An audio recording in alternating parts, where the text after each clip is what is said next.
C'était le psaume 30, Mizmor Shir Hanouka Tabayit David, le psaume de Hanouka, enfin, qu'on relie à la fête de Hanouka, même s'il est lié à David, et David a vécu avant la construction du premier temple. Bon, mais enfin, j'aimerais avoir avec vous une réflexion de fond sur la fête de Hanouka, le miracle bien connu de cette fiole d'huile qui, au lieu de durer un jour, a duré 8 jours. La source de cela, on la retrouve dans le Talmud, dans le traité Shabbat, très bien, c'est même pas une Mishnah, c'est dans la Gemara, issue donc de Megillat Ta'anit. C'est là où on nous mentionne ce miracle. Pourtant, on va poser un certain nombre de questions. Première question, ni dans la prière, ni dans le texte qu'on lit après l'allumage de la Hanoukia, on fait mention de ce miracle. Dans la prière, c'est-à-dire dans le Alanissim, sur un jour qu'on fait, que ce soit la prière dans le Birkat Hamazon, on parle de la victoire militaire, on parle du miracle des nombreux qui ont été mis entre les mains des faibles. Cette victoire, on dit qu'ils ont allumé des nérotes dans Bechatzrot Kolchecha, dans la cour. Alors c'est un petit peu difficile parce que c'est pas dans la cour, mais enfin bon. Mais on parle pas du miracle dans le Alanissim, dans la prière. Alors on dit oui, on parle de la victoire militaire, c'est ce qui est mentionné dans la prière. Mais même au moment où on fait un Nerot Halal ou un Malikim, ces lumières, on les allume sur les miracles, sur les prodiges. On ne dit pas parce qu'il y a eu la fiole qui, au lieu de durer un jour, a duré 8 jours. Et on n'a pas le droit de profiter de cette lumière dans la prière, donc aucune mention à ce miracle. Premier point, quand même assez surprenant, que l'on ne l'évoque ni dans la prière que l'on fait dans le Birkat Hamazon ou dans la prière, ni au moment où on allume la Hanoukia. Deuxième aspect remarquable, dans le traité Avodah Zara, page 52, on nous dit que les Grecs avaient souillé l'autel aussi, et que les Hashmonaïm, les Asmonéens, quand ils sont arrivés, ils ont été obligés d'enfouir l'autel, tout avait été profané, il n'y a pas que le candélabre. Ils ont dû tout remettre. D'ailleurs, dans le prophète Ézéchiel, chapitre 7, verset 22, qui fait référence à la profanation des Grecs, il dit « Ubaouba pritsim vichilloua » et pritsim, ceux qui ont cassé les barrières, sont rentrés vers Iloua, ils ont profané tout le temple, la table, l'autel. Alors si tout a été impur, alors pourquoi on parle surtout du candélabre et de l'huile par rapport au candélabre? C'est quand même bizarre. Deuxième question, pourquoi se concentrer sur le candélabre? Troisième question, que le Rav Asher Weiss met en avant, les héros, ce sont les Hashmonaïm, les Asmonéens. Mais ils ne sont pas à 100% dans cette histoire. Enfin, aujourd'hui, tous les Asmonéens ont été tués. Ils ont tous été décimés parce qu'ils ont fait une faute très grave. Ils se sont appropriés la monarchie. Or, la monarchie, la royauté, devait revenir à la descendance de la tribu de Yehuda. Lo Yasur Shevet Yehuda, c'est marqué déjà dans la Torah. Le sceptre, c'est à Yehuda. La royauté, c'est à Yehuda. Et pas à Lévi. Les Kohanim et Hashmonaïm étaient des prêtres de la tribu de Lévi. Et donc, comme ils se sont appropriés la monarchie en plus de la prêtrise, eh bien, c'était une faute qui était considérée comme très grave, puisqu'il ne reste plus rien d'eux, plus de descendants des Hashmonaïm. Quelqu'un qui dirait aujourd'hui, moi je suis un descendant des Hashmonaïm, on sait que non, ça peut être que faux. Or, on sait que les actions méritoires sont provoquées par des gens méritoires. Mais Genuzorut, elle est des Akai. Alors, qu'est-ce qui se passe dans toute cette histoire? Alors, on a ces trois problèmes. Premier problème, blackout sur le miracle dans la prière. Comment comprendre pourquoi on parle que de la concentration sur le candélabre? Et enfin, la place des Hashmonaïm, des Asmonéens. Et en fait, une réponse pour toutes ces questions, c'est la place de la Torah, notamment de la Torah orale, parce que, comme on le dit justement dans l'Anissim, que les Grecs voulaient nous faire oublier la Torah, les Shakecham Torah Tarula Viram et Sonar, nous faire transgresser les Chukim de la volonté, les lois même qui dépassent la rationalité, parce que c'est ta volonté, la volonté de Dieu. Et c'était ça, vider la Torah de son sens, nous faire oublier la Torah et éradiquer l'étude ou peut-être pire, faire que cette étude soit hellénisée, lire la Torah avec des yeux grecs, comme la traduction dans les Septante, la traduction en grec qui est arrivée avant. On va dire, comme on dirait aujourd'hui, avec une lecture académique de la Torah, scientifique, de la littérature, non. La Torah doit garder un caractère de kedusha, de sainteté, et ça nécessite une messirut nefesh, un don de soi.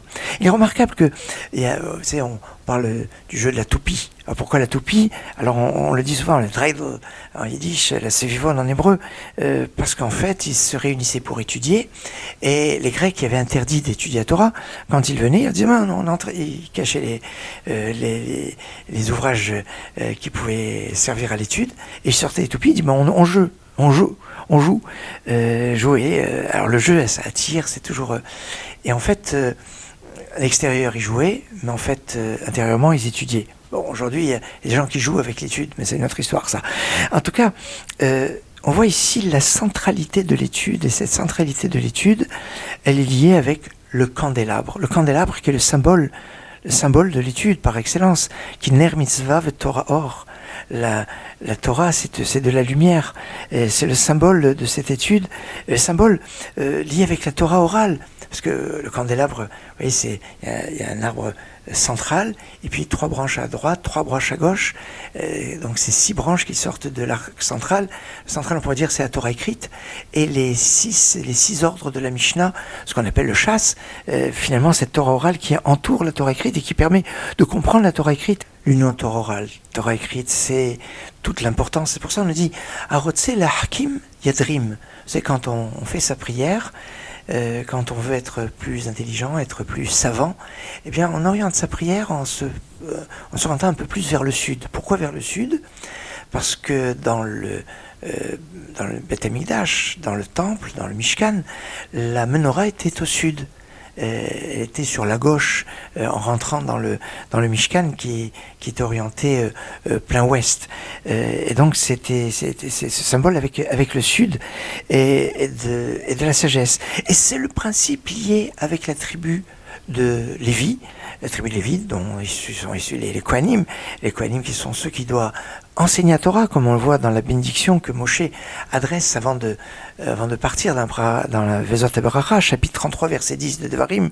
Yoru mishpatecha li Yaakov et Torah à Israël. Ils enseignent tes lois à Yaakov et ta Torah à Israël. Il ne faut jamais oublier, c'est la Torah d'Hachem. On va en faire son acquisition à travers l'étude, mais savoir cette conscience de la Torah de la Kedusha. Et les Hashmonaïm, les Asmonéens, par leur don de soi, eh bien, vont permettre quelque chose d'extraordinaire. Et comme dit Rabbi Akiva, l'ère des Lumières, de la Torah orale, eh bien, c'est au milieu de l'époque du deuxième temple, à l'époque justement des Hashmonaïm, où il va voir les débuts des Tanaïm, des grands maîtres de la Mishnah.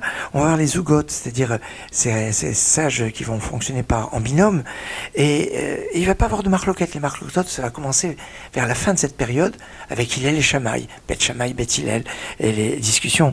C'est extraordinaire, et tout cela est dû à la Messirut Nefesh, au don de leur vie que les Hashmonaïm ont eu. Et ça, malgré que, eh bien, après, il va se passer des choses qui n'étaient pas très bonnes, eh bien, il ne faut pas l'oublier.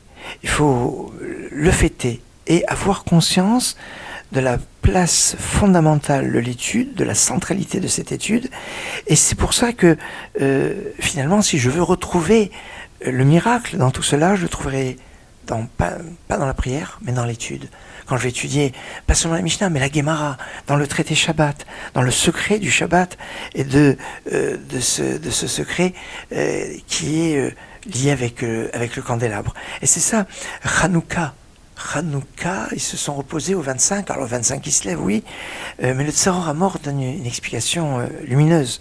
Et toutes les fêtes sont reliées avec une action qui se passe. Pessah, c'est Dieu qui est passé au-dessus des maisons. Passah al-Baté Bene Israël, Dieu est passé au-dessus des maisons des Hébreux. Purim, Hashem Hapour, c'est le sort. Donc c'est les événements qui sont arrivés, Sukkot, dans les cabanes. Hanouka, c'est par rapport à la date. C'est bizarre. Hanou, ils se sont reposés le 25. Alors oui, le 25 ils se lèvent, d'accord, mais le Tzaror Amor dit, ça fait référence aux 25 lettres du Shema Israël. Le Shema Israël, qui est cette clé du don de soi, c'est la victoire de la Emouna, la victoire de la foi, la victoire de la confiance en Dieu, la victoire de cette proclamation de Shema Israël, cette proclamation que l'on dit tous les jours, et qui est le credo de base de notre foi. C'est fondamental, la foi. Et c'est pour ça que c'est lié avec cette notion de Emouna, de confiance en Dieu, et qui est avec la paracha Miketz. La paracha Miketz où on nous dit que Yosef est resté 2 ans en prison en plus. Pourquoi il est resté 2 ans en prison en plus? Parce qu'il a eu confiance dans le maître chanson. Alors on dit...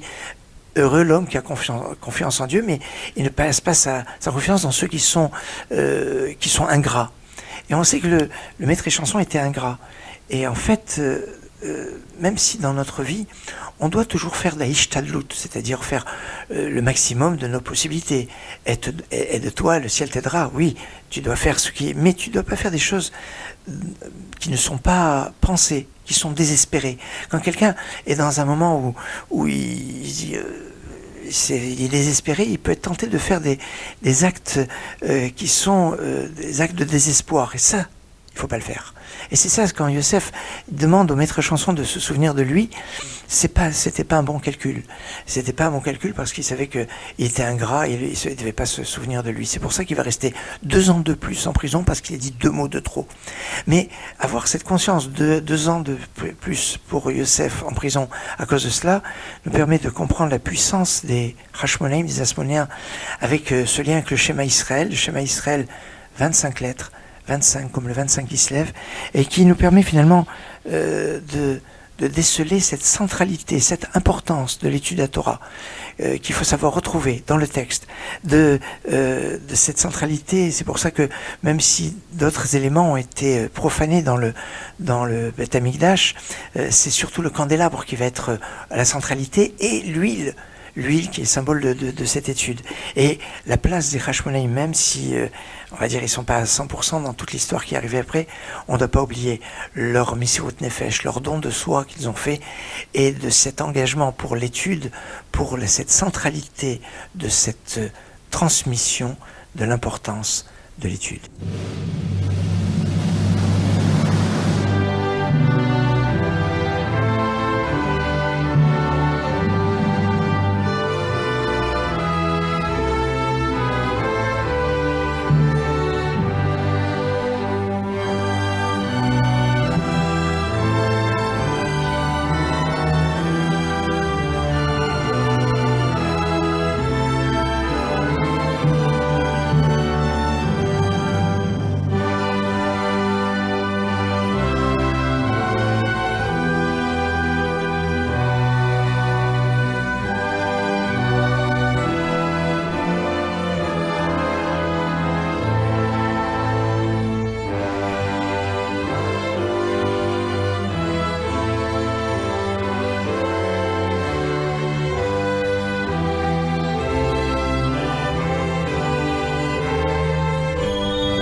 après cette magnifique interprétation de Maoz Tzur symphonique, une petite réflexion de conclusion par rapport à cette veille de Shabbat, Rosh Chodesh, Hanouka. Ce Shabbat, Rosh Chodesh, Hanouka, on sortira 3 rouleaux de la Torah. 3 rouleaux de la Torah, et on est dans la fête de Hanouka où on est dans une dimension de tout fonctionne en augmentant. Premier jour, on a eu une lumière, deuxième jour, 2 lumières. Ça, c'est après Beth Hillel. Mais il y a un degré de Beth Shammai qui va, lui, dans l'autre sens. Normalement, d'après Beth Shammai, le premier jour, c'est 8 lumières, deuxième jour, 7, et en diminuant. Je reviens maintenant, 3 rouleaux de la Torah pour ce Shabbat, Rosh Chodesh, Hanouka. Dimanche, on sera le premier Tevet. C'est un jour très particulier. Rosh Chodesh el-Benat, la fête des filles dans les communautés, notamment tunisiennes, mais pas seulement. C'est le jour de l'élection de Esther comme reine. Eh oui, c'est un des aspects importants. Il est bon d'allumer une lumière en l'honneur de Rabbi Meir Baal Hanes pour Rosh Chodesh Tevet. C'est fort.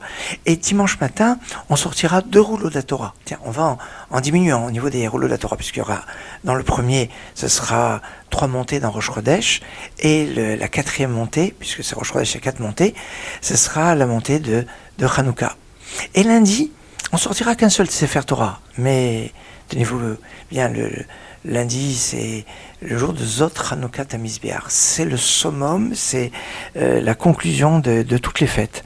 On lira donc la suite de la paracha de Nassau, donc tous les princes des tribus depuis le 8e jusqu'au 12e et au-delà, jusqu'à la paracha Bé'alotra qui parle de l'allumage du candélabre. Et à votre conséquence, on est fête de Hanouka, et notamment ce passage Zot Hanouka Tamizbeach, ceci c'est l'inauguration du Mizbeach. C'est un jour éminemment puissant en téphilote, en prière, pour être exaucé, pour tout ce qu'on demande. On nous dit dans les psaumes, Ursil lo yavin et Zot, l'idiot ne connaît pas Zot. C'est quoi la puissance de Zot Hanouka Tamizbeach? Bezot animoteach, dans le psaume 27, que l'on dit pendant toutes les fêtes du mois d'Elul et Rosh Hashanah Kippour jusqu'à Sukkot, les David Hashem, Ori Vishri, on dit Bezot animoteach, en Zot, j'ai confiance. Zot, c'est le lien entre Zayin et Aleph Tav. Zayin, c'est le 7, c'est la nature. Et Aleph Tav, c'est la Torah de Aleph jusqu'à Tav. C'est ce lien de ces 8 qui relie en fait la nature avec ce qui est surnaturel à travers la Torah. Et c'est ça, ce principe de ce Zot, qui sera donc le 8e, le summum de la fête de Hanouka, avec juste un seul Sefer Torah. Alors on va comme ça de 3, 2, 1... au niveau des rouleaux de la Torah, depuis ce Shabbat, dimanche et lundi, mais avec une sorte de progression qui vont justement du 6, 7, 8, des symboliques qui sont très fortes. Voilà, il va être temps pour moi de vous souhaiter dans l'ordre Shabbat Shalom, Git Shabbat Shalom Mevorach, Rosh Chodesh, Chodesh Tov Mevorach, Git Chodesh, et puis Chag Hanouka Sameach, une bonne fête de Hanouka lumineuse et avec beaucoup de bonheur, beaucoup d'études, beaucoup de lumière. Shabbat Shalom.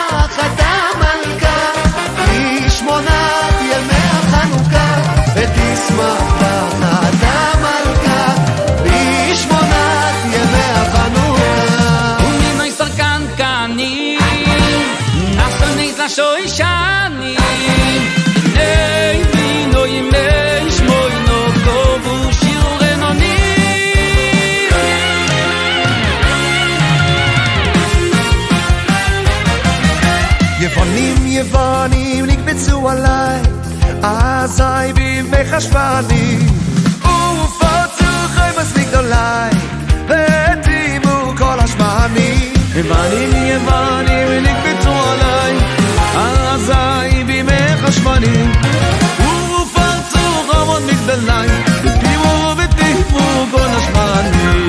ומינות הקנטנים, נס הנס לשושנים,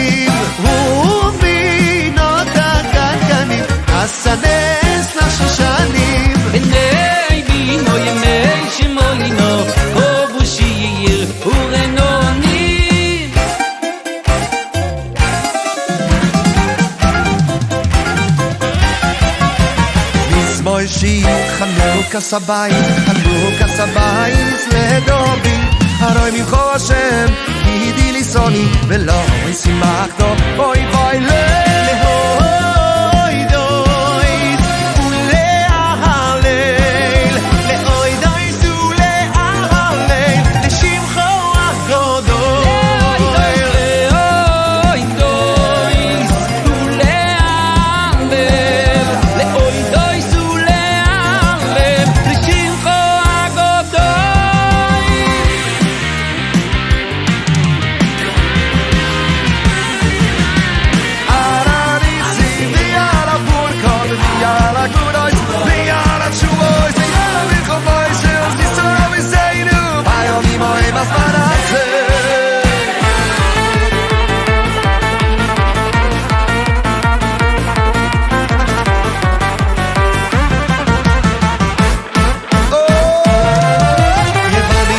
בצו עליי, עזי בי מחשמלים, ופלצו חומות מגדלי, ותימו כל השמנים.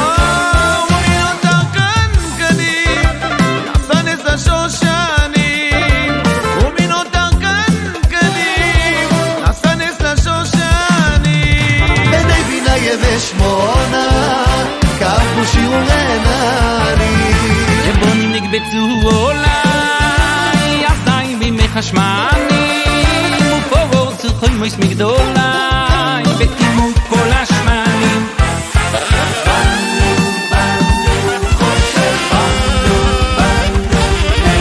באנו חושך לגרש בידינו אור ואש כל אחד הוא אור קטן וכולנו אור איתן צורה חושך על השחור צורה מפני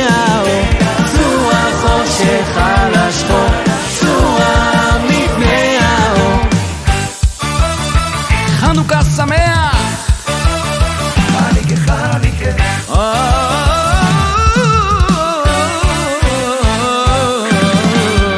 הללו הללו הס השם כל גויים שבחו כל האום הללו הללו את השם כל גויים שבחו כל האומים כי גובר עולנו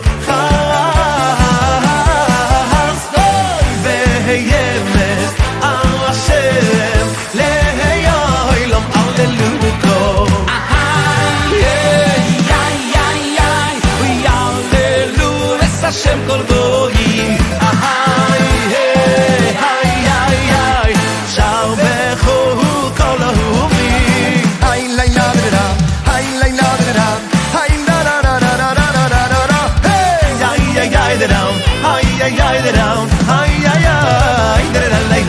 ענינו לך המנורה החזירנו לירושלים הבנויה ושלח לנו משיח במהרה ותקרב לנו את יום הישועה